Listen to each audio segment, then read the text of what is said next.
What is up, everybody? Crypto Noah back with another video. Before I get started, I want to say Happy New Year. I hope 2024 is super prosperous and profitable for everyone watching this video and everyone that you know. So in this video, I'm reviewing another concentrated liquidity manager in Kamino. They are on the Solana ecosystem, and I'm going to cover their strategies that you can enable on the platform. We're going to go through the docs, we're going to go through the audits, and at the end, we're going to do a platform walkthrough, and I'm going to tell you guys if I would use the platform or not and why.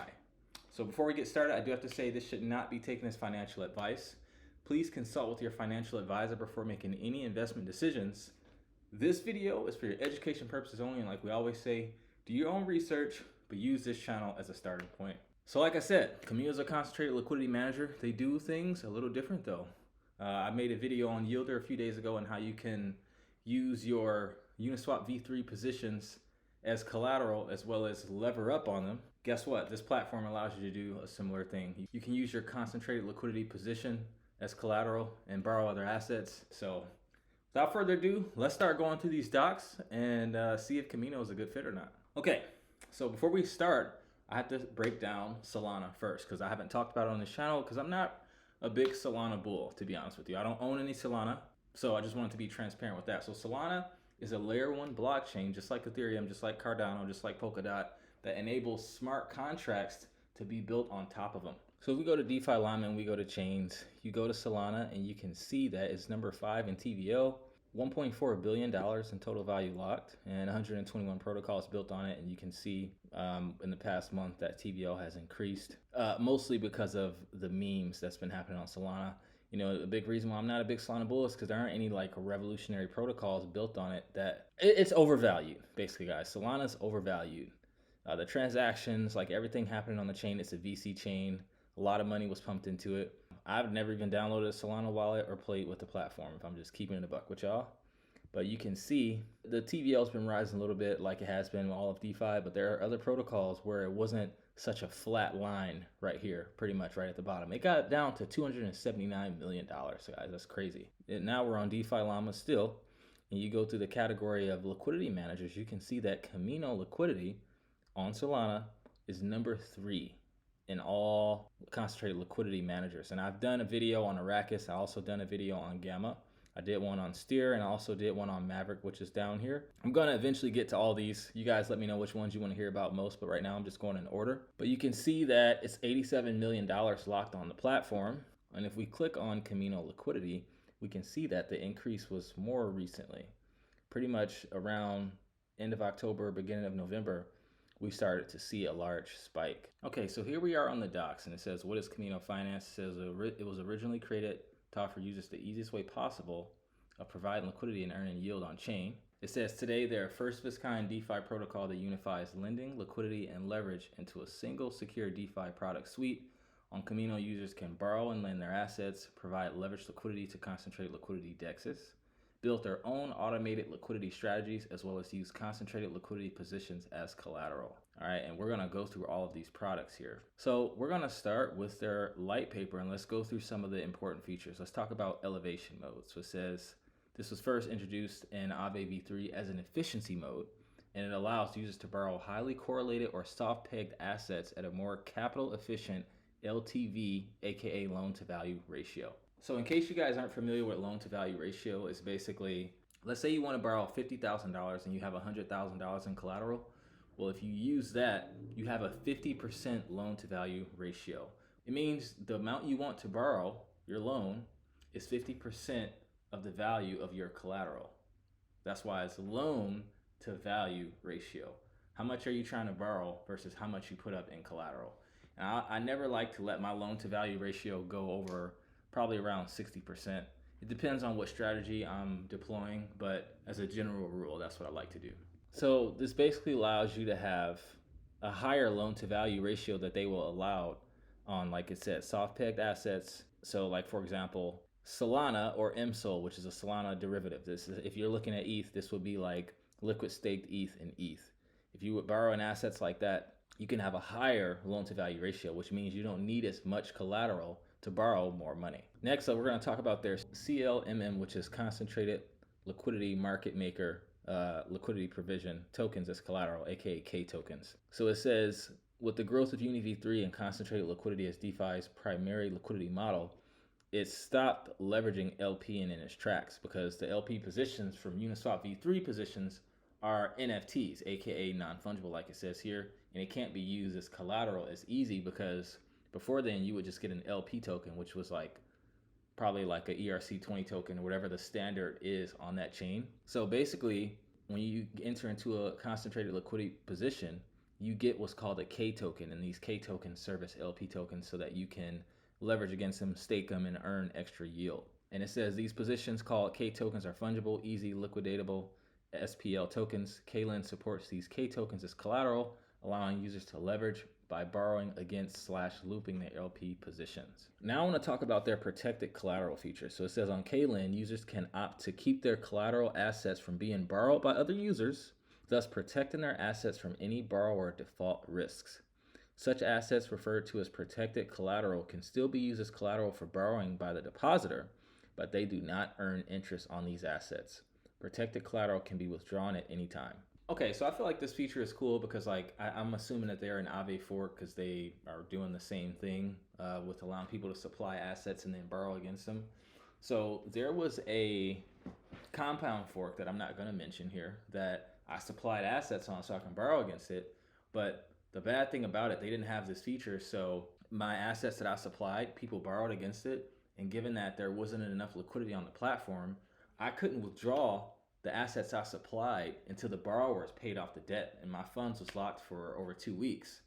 And I could have used those funds to enter into a new farm, buy something I was bullish on, like whatever. You want to be able to access your money when you want to access it and not be surprised when it's locked up. So this feature is pretty cool because, like it said, you can deposit assets and borrow against your own collateral, but someone else can't use it as liquidity to borrow. Now, the trade-off is that there's always going to be a trade-off. It's two sides to every coin. It's two sides to everything. That's just physics. The trade-off is that you won't get a yield on what you supply, but the yields on these kind of money market funds are super minuscule. So if I'm really trying to get a yield, I'm going to enter into a V3 position or some other farm another way. Like there's even other ways to get higher yields via a single side deposit than what they're offering. So I feel like that's a trade-off I'm willing to take. Okay, now let's dive into their risk management section. So they have deposit caps. So it says each asset on Kamino Lend is subject to a deposit cap, ensuring that the system contains a safe amount of any asset at any given time given on the asset risk score. So basically, they have a lot of metrics that they look at that will determine the max that can be deposited and the max that can be borrowed. As you can see, they have a borrow cap, and then they have what's called a auto deleveraging. So this lowers the deposit and or borrow caps of a certain asset to an amount that is deemed safe considering current market conditions. Lowering the caps thus triggers an automated unwinding event. And this is a good reason why you want to have a high loan to value ratio, because if they feel like, oh, it's too much being borrowed here or too much supplied here, and they start to sell off, if your loan to value ratio is close enough, you can get liquidated. So that's why I always recommend giving yourself a buffer. Even though there are risks, or even though there are protocols that can like increase your loan to value ratio via a smart contract connected to your wallet, all this stuff is new. It can misfunction. So I just prefer to be able to sleep at night. It gives you a diagram as to how it would do it, the deleveraging. Okay, now let's talk about their risk simulator. So it says, in contrast to TradFi standards, DeFi platforms often provide users with the limited tooling to help them understand, model, and simulate position risk. Kamino has built in a risk simulators that allow KLend users to view their position risk and stimulate market movements. The simulator shows the impact on portfolio value, loan to value, liquidation delta, and more. So it's one thing to give you a platform where you can do certain things, but it's another thing to be able to give you tools and tracking to be able to make sure you're doing that thing well. So I think that's really valuable. It's a lot of these platforms that I reviewed, if you watch my videos, that don't have this kind of thing, and they expect people to do well. If people aren't doing well, they're not going to come back to the platform. That's just, case in point. Now let's cover their liquidations, and I think what they're doing here is pretty cool. So it says KLend introduces a range of improvements to the liquidation process, from encouraging greater liquidator participation to softening the burden on borrowers. So it says, instead of liquidations closing a borrower's position in its entirety, KLend enables soft liquidations that settle, for example, 20% of a user's debt.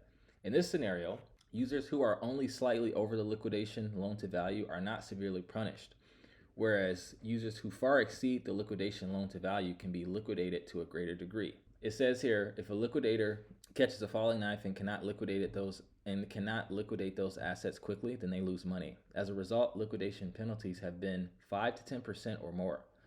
On KLIN, liquidation penalties start at 2% and are capped at 10%. If the most efficient liquidators execute liquidations as soon as possible, borrowers are subject to only a 2% penalty. The liquidation penalty increases as the loan to value increases until the loan is liquidated. The system is designed to reward the most efficient liquidators while simultaneously soften the blow to borrowers. So it gives you an example here. It says user A's loan reaches the liquidation loan to value of 80%. The liquidator triggers the liquidation shortly after the loan is eligible. The liquidator pays 20% of the debt and receives 20.4 of user A's collateral. User A now has less collateral, less debt, and a lower loan to value ratio, which would prevent further liquidation or further partial liquidation, and their loan position remains active. I feel like that's kind of cool versus just all or nothing. They're like, hey, you're getting close, liquidate this much. So that way people have enough time to either raise their loan to value ratio or pay off the whole loan so they don't lose as much as they would have lost. Okay, now let's start going through some of their products. So it says they have 2 built-in core primitives, automated liquidity vaults and Kamino Lend, which we kind of covered. And these primitives combine to power these one-click products, multiply vaults and long short vaults. So let's start off with multiply. So it says multiply is a one-click vault that enables you to leverage your exposure to yield-bearing assets, aka K tokens, because you're entering into a concentrated liquidity position. You're earning trading fees from that position. So it's a yield-bearing asset because it's represented in the K token. Multiply combines underlying KLIN mechanisms like E-mode and K token collateral to offer powerful yield strategies. So now they give you all the information on how to open up a vault. So it literally tells you exactly what to do, how to track it, how to know if you're making money or not and all that stuff. It shows you how to manage the position, and it shows you how to adjust the leverage, adjust the size, close the position. I'm giving you guys a high level. Feel free to go through the rest of it. And then they also show you how to manage the risk with all of their tools and everything like that. Here's a better definition of loan to value. It says the LTV of your position expresses your debt as a percentage of your collateral. A higher loan to value means a riskier position. If your LTV reaches the liquidation threshold, indicated by the percentage from the liquidation sub value, your position is eligible for liquidation. So it shows you how to add leverage, how to decrease leverage. Then it goes to talk about how it works. So this part's important. So it says multiply allows a user to open up a leverage position where they can increase their exposure to a yield-bearing asset by borrowing the underlying asset. This is enabled by 2 KLIN mechanisms, E-mode and flash loans. So we cover E-mode. It allows you to have a higher loan to value ratio based on like stake tokens or derivative tokens. But it says here, for example, Jito Sol and Sol multiply vault. Jito Sol is supplied and Sol is borrowed. This position is then looped up to a target leverage amount. Typically these assets have a 75% LTV, allowing for forex leverage. However, with E-mode, their LTV can be raised 90%, allowing for up to 10x leverage. So now it's saying, where does the yield come from? There are 2 sources of yield depending on the vault you're using. The Sol staking yield, when you stake Solana, they're a proof of stake chain, I assume. So you get paid an APY for securing the network. You get that from tokens like MSOL, Jito Sol, and BSOL. And then you get in your market making yield. These are trading fees from whatever range you provide liquidity in on the exchange, just as long as you're in range. So then it goes to talk about flash loans. It's basically, flash loans allow you to take out a loan, but it has to be paid back within the same block or else it's canceled. So it says, in multiply, a user inputs their deposit amount and target leverage amount. Using these values, the protocol can identify how much SOL needs to be borrowed in the flash loan. Then Solana is borrowed, is swapped to the target asset. The target asset is supplied in KLIN.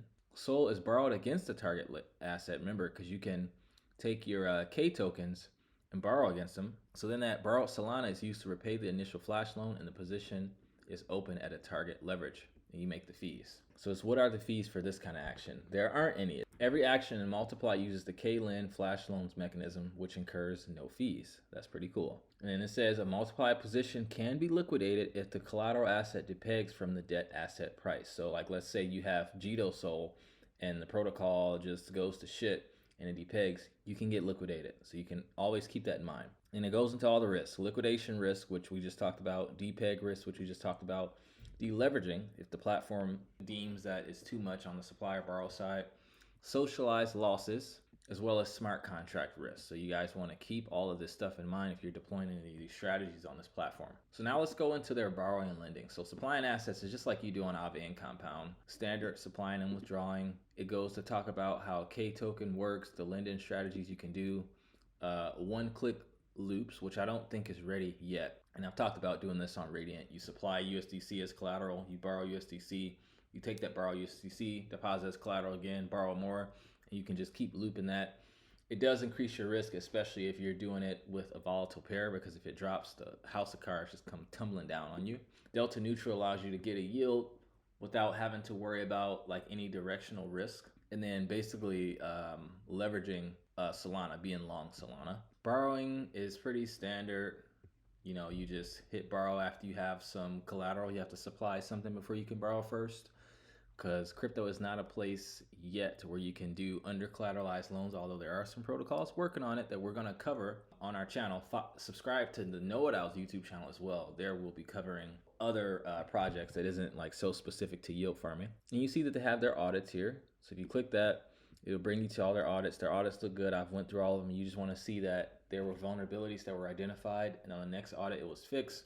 It's good that they had 5 or 6 audits because these costs, and it shows that the project is somewhat serious. Okay, now let's start to go through some of the liquidity vault overviews. It says Kamino's liquidity vaults automate the liquidity provision process for concentrated liquidity dexes. So, you know, we talked about that.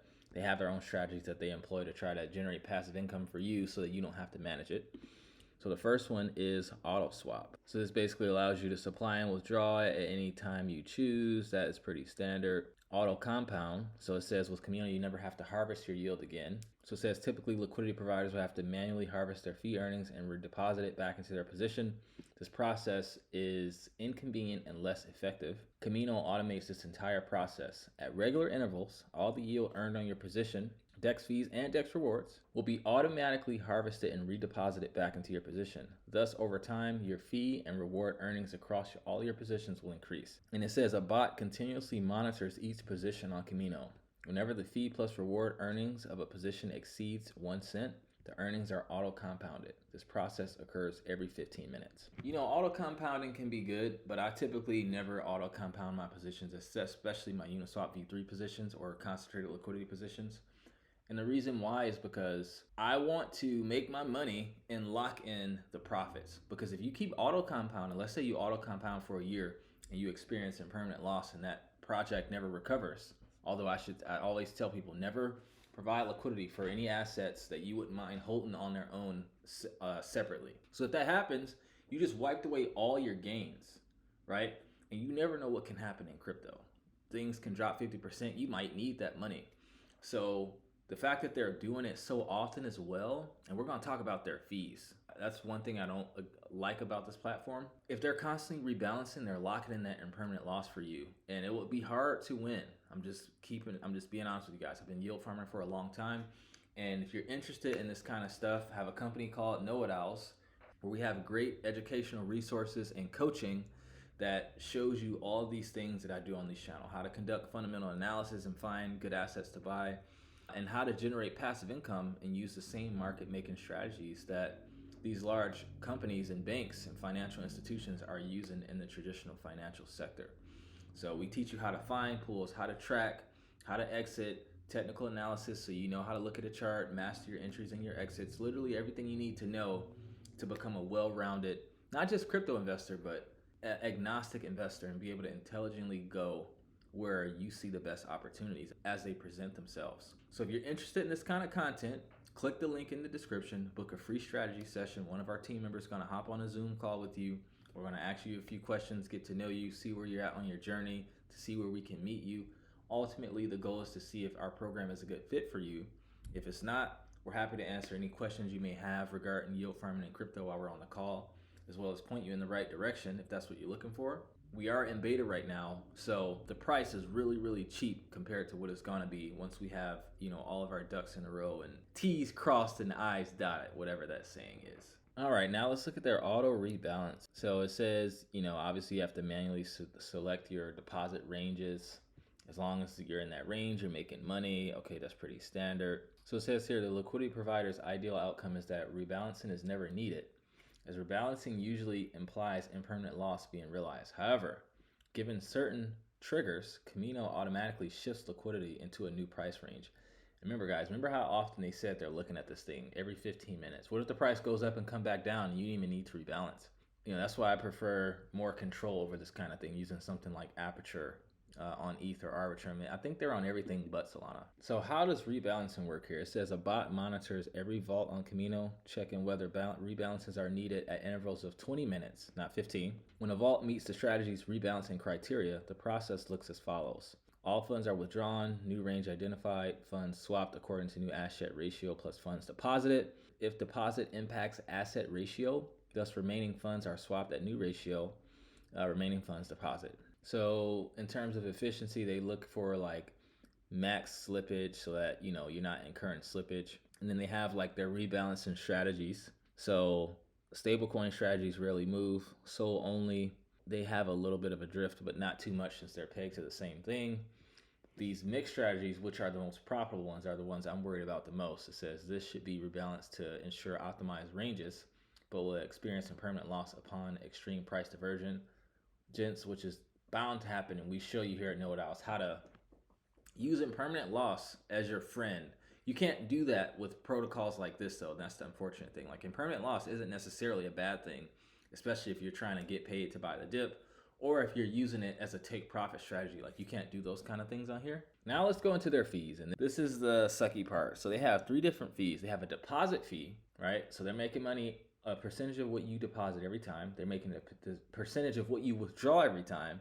And they're making a performance fee on the yields that you make. So they could care less. I'm not going to say they could care less. They're not incentivized to make sure you perform well.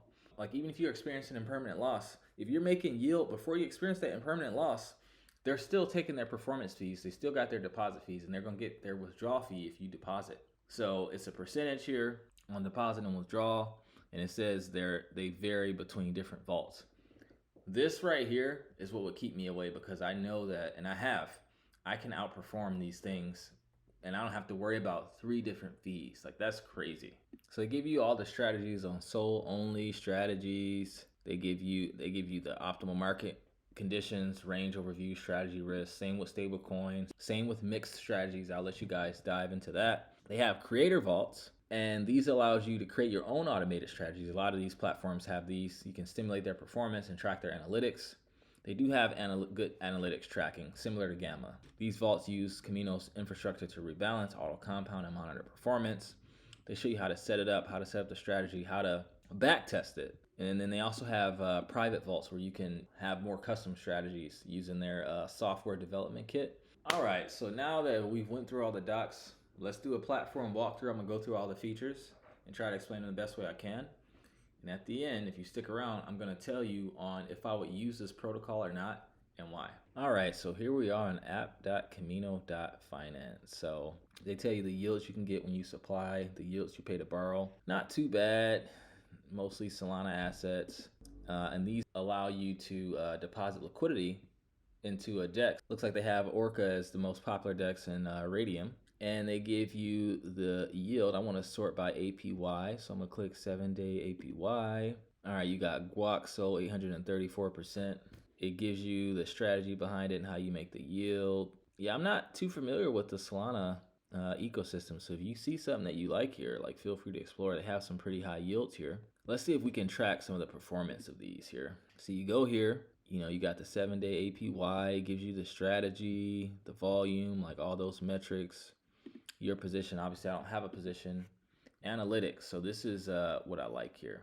So they tell you how it would perform had you just held them individually, held 100% Solana or 100% Guac. As you can see, Kamino is in 2nd place right now versus just holding Solana. They give you the APY and the fees here, historical ranges and rebalancing. You can look at all of the data. This is really good stuff here. I gotta give them to them. This is good stuff. All right, so we looked at that. Now let's look at Multiply. So remember, Multiply allows you to boost your yield up to 10x with a single click. You can click how it works, and it shows you like the whole process with the flash loans. We went over it on the docs, but if you want to get like a graphical understanding, it shows that here. And they only have a few assets here, but you can get up to 5x leverage, which is cool. And then it shows the APYs here. The long and short, is along with the multiply, is in beta. So if you want to like leverage up on Solana, it gives you your max leverage along with the borrow rate right now. And then you can like track your portfolio here. And then if we hit more, you can go to the blog, go to the docs, buy cover. This buy cover feature is pretty cool. It's almost like smart contract insurance. If I go down and I click documentation and I go to AMU Shield, it says Amulet is the first yield protocol with built-in protection.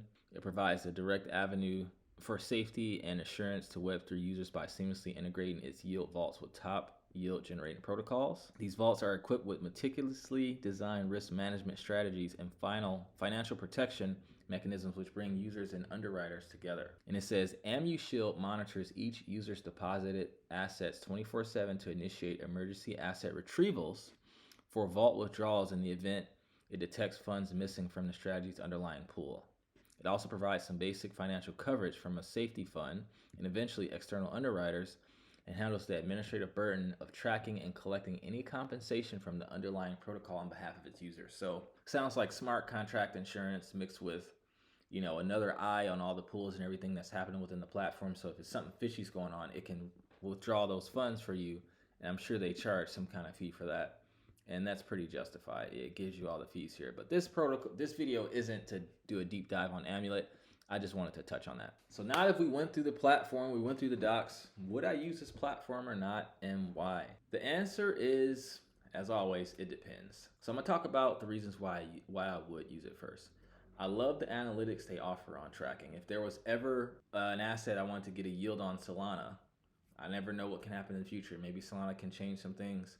I would use this platform if I felt like I couldn't outperform it on the decentralized exchange, Orca, whatever their main dex is or whatever the asset has liquidity and is trading at, that I would be interested in. I like that they have, you know, the Amulet security so that, you know, if something happens, it's almost like I got a little sidekick watching over my pools in case something fishy happens. I do like that. I like that you can borrow against, you know, I told you guys I did a video on yldr. You can borrow against your Uniswap V3 positions, use them as collateral, and borrow against them, as well as lever up on them to increase your fees up to 5x. They do that same thing here too. So if I wanted to do a strategy like that on Solana, I would use that platform for this. I like how you can supply something on the platform and make it so that it can't be borrowed against unless it's by you, so that way you don't have to worry about things getting locked. This protocol has a lot of good features. Now, why wouldn't I use it? I'm probably never gonna use Solana, bro. I'm not gonna say that. I'm just not a Solana bull.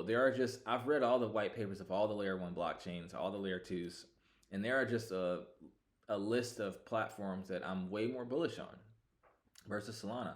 Yeah, the market cap's high. Yeah, they're VC backed, but fundamentals are lacking where others are packing, if you know what I mean. The biggest reason why I wouldn't use this, or I guess it's another big reason, the fees is big wilding. Paying a deposit fee, a withdrawal fee, as well as a performance fee. Usually protocols will have like one of those three or two of those three, not all three. Like, man, that's way too crazy for me. Like, you have to think, when you factor in impermanent loss, you have to outperform impermanent loss. And now you have to outperform what you deposit, what you withdraw, and your performance fees. Like, as soon as you deposit things on this platform, you're immediately in the red. Immediately. Literally. So that's just not something I like to do. Like, hey, if you don't have a lot of time to learn this, even though you can learn it and set a range, and like you don't have to be as active as you think and still be able to beat impermanent loss and win long term, because yield farming is a long term thing. This is not a get rich overnight thing. If you take the time to learn that, you don't have to manage it as much. It's just a learning curve. And then it's like, I'm not going to say set it and forget it, but you can set it and come back to it every here and again. We go on our phone and check our social media. Why wouldn't you go on the phone to check your yield farms, or go on your computer to check your liquidity pools? It just doesn't make sense to me. So yeah, those fees are too crazy. So that's pretty much it, guys. So with that, I like to conclude this video. If you got value, I actually choose subscribe to the channel if you want to support it. Subscribe to Crypto Noah here, as well as subscribe to the Know It Owls YouTube channel as well. Drop a comment. Let me know what protocol you want me to cover next. Let me know where I was wrong. If I missed something, any constructive criticism or feedback is warmly welcomed here. So with that, I will conclude this video. I wish everyone a happy new year and a prosperous 2024. And with that, I will see you guys tomorrow in the next video. Take care.